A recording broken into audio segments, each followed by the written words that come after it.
Chairman Hizbul ইসলাম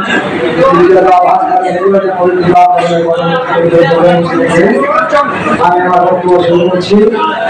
উপস্থিত আজকের এই সাংগঠনিক আলোচনা সভায় আমাদের প্রধান আকর্ষণ, আমাদের মধ্যমণি জাকের পার্টির অন্তর্গ্রহী চিরদিবানিশী জাকের পার্টির চেয়ারম্যানের পদতলে থেকে দীর্ঘদিন যাবৎ সত্য ইসলামের প্রচারের জন্য গ্রাম মহল্লায় পাড়ায় সমস্ত জায়গায় যিনি নিবেদিতভাবে ঘুরে ফিরে আসছেন। আজকের আমাদের এই সাংগঠনিক আলোচনার প্রধান অতিথি জনাব শামীম হায়দার সাহেব, জাকের পার্টির জাকের পার্টির মহাসচিব, জাকের পার্টি।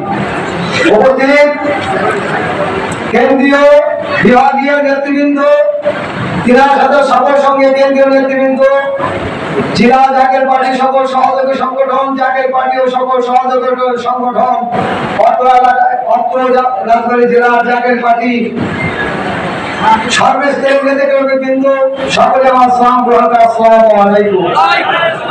আমরা দীর্ঘদিন যে এই কর্মী সম্মেলনের প্রতিজ্ঞা ছিলাম, ইতিমধ্যে আপনারা জানেন যে আমাদের 28 তারিখে একটা ঘোষণা ছিল, অনিবার্য কারণবশত স্থগিত হয়েছিল।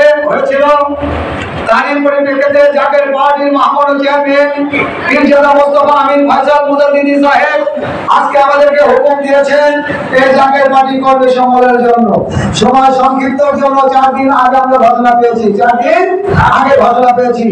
এই 4 দিনের মধ্যে সমস্ত কর্মকাণ্ড করে আমরা যতটুকু পর্যন্ত এসেছি, আমি সবিনয় অনুরোধ করব, আমি কেন্দ্রীয় কমিটি, কেন্দ্রীয় মহাসচিবের কাছে বলবো, যেহেতু আপনারা আমাদের বার্তা নিয়ে এসেছেন, জাকের পার্টির মহামান্য চেয়ারম্যানের খবর আপনারা নিয়ে এসেছেন, আমাদের সাংগঠনিক ভুল ত্রুটি আছে, এটাই স্বাভাবিক। আমাদের আয়োজনে, আমাদের অ্যারেঞ্জমেন্টে, আমাদের সমস্ত কিছু থেকে যতটুকু ভুল ত্রুটি হয়েছে, আমার পীরের কদম ধরে আমাদেরকে ক্ষমা দৃষ্টিতে দেখবেন। আর আজকের লোকজন অত্যন্ত, আমরা কৃষি এলাকা, আমাদের এলাকাটা কৃষি প্রধান এলাকা। জাকের পার্টিতে লোক যারা আছে নিবেদিত পান, ধার্মিক লোক, এরা গরিব মানুষ। এরা কি গরিব মানুষ, খেটে খাওয়া মানুষ, রিকশা চালায়, শ্রমিক, কৃষক, দিনমজুর, নাকি এই দিনমজুর কৃষক, তারা বাড়ি থেকে আজকে যে পরিস্থিতি, বীজ লাগানো লেগেছে, ধান কাটা লেগেছে, মানে কৃষকদের জন্য ভরপুর। আর আমরা কৃষিকাজের লোকজন কিন্তু বেশি, নাকি? কিন্তু নিবেদিত পান খাতাপ্রেমিক লোক যারা, তারা কিন্তু আজকে জাকের পার্টির মধ্যে উপস্থিত হয়েছে। এই জাকের পার্টি রাজবাড়ী জেলার মধ্যে এমন কোন ইউনিয়ন নাই, এমন কোন ওয়ার্ড নাই যে জাকের পার্টির কমিটি নাই, জাকের পার্টির লোক। কোন এলাকা কতজন লোক আছে, কোন এলাকার লোক কত কি দিয়ে খায়, তাও জাকের পার্টির নেতা কর্মীরা জানে কি জানে না?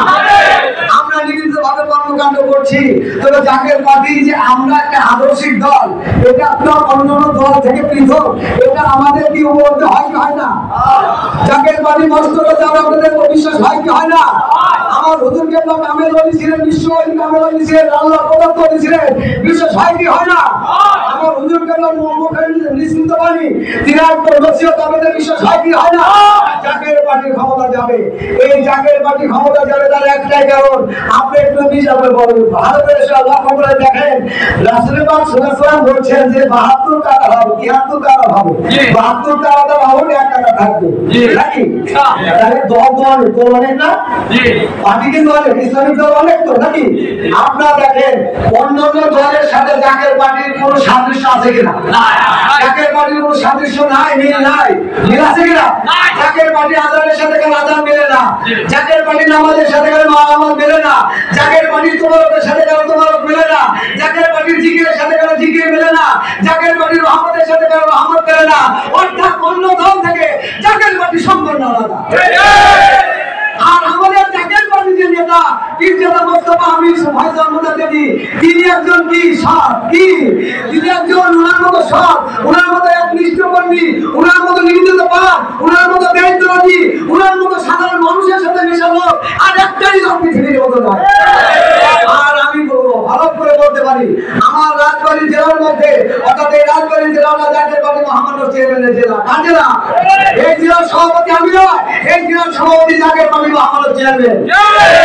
তিনি বলেছেন যে জেলা সভাপতি আমি, কাঞ্চন আমার প্রতিনিধি, আমার কথা আপনাদের কাছে নেবে, আপনাদের কথা কাঞ্চনজঙ্ঘা সেতু বন্ধন নাকি জাকের পার্টির মহামান্য চেয়ারম্যান মহোদয় আমাদের এই জেলার পাদদেশে আমরা যদি ইচ্ছা করি এই লোকের লোকান্ন যদি সময় পাই আর সর্বস্তরের লোকের যদি আয় এই রাজবাড়ি আমরা অচল করে দিতে পারি কি পারি না? পারি না? মুহূর্তের মধ্যে রাজবাড়িকে আমরা অচল করে দিতে পারি। এটা হলো রাজবাড়ি জেলার উদাহরণ। আর যদি সমস্ত বাংলাদেশকে অচল করতে হয়, জাকের পার্টির চেয়ারম্যান তার এক হুকুমে লক্ষ লক্ষ জাকের পান দিয়ে দেবে। আমরা একটা হুকুমের অপেক্ষা আছি, যেদিন জাকের পার্টির মহামান্য চেয়ারম্যান আমাদেরকে ডাক দেবে, সেদিন বাড়ি ঘর বাল বাচ্চা ছেড়ে জীবনের মা ত্যাগ করে কাপড়ের মা কাপড় করে আমরা রওনা দেবো। আমরা ভয় করি না।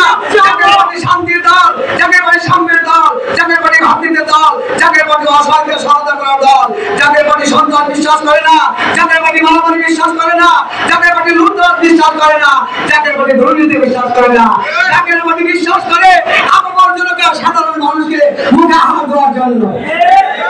একটা পবিত্র নেতা মির্জাদা মোস্তফা আমির হাসান সাহেব তিনি দিবানিশি আল্লাহর কাছে দোয়া করেন, হে আল্লাহ বাংলাদেশকে রক্ষা করো, হে আল্লাহ বাংলাদেশকে মানুষকে রক্ষা করো, আল্লাহ বিশ্বের মানুষকে রক্ষা করো। পারি কি না? আমরা নামাজ পড়ি, বলি কি বলি না? আমরা রহমত ধরি কি ধরি না? অর্থাৎ জাকের পার্টি সম্পূর্ণ আলাদা। আমরা ক্ষমতায় যাব, জাকের পার্টির মহামান্য চেয়ারম্যান যদি হুকুম দেয় যে কোনো মুহূর্তে যে কোনো জায়গায় যাওয়ার জন্য প্রস্তুত আছে কিনা? আছি। আমরা হাত তুলে শপথ করলাম, এই জাকের পার্টির মহামান্য চেয়ারম্যান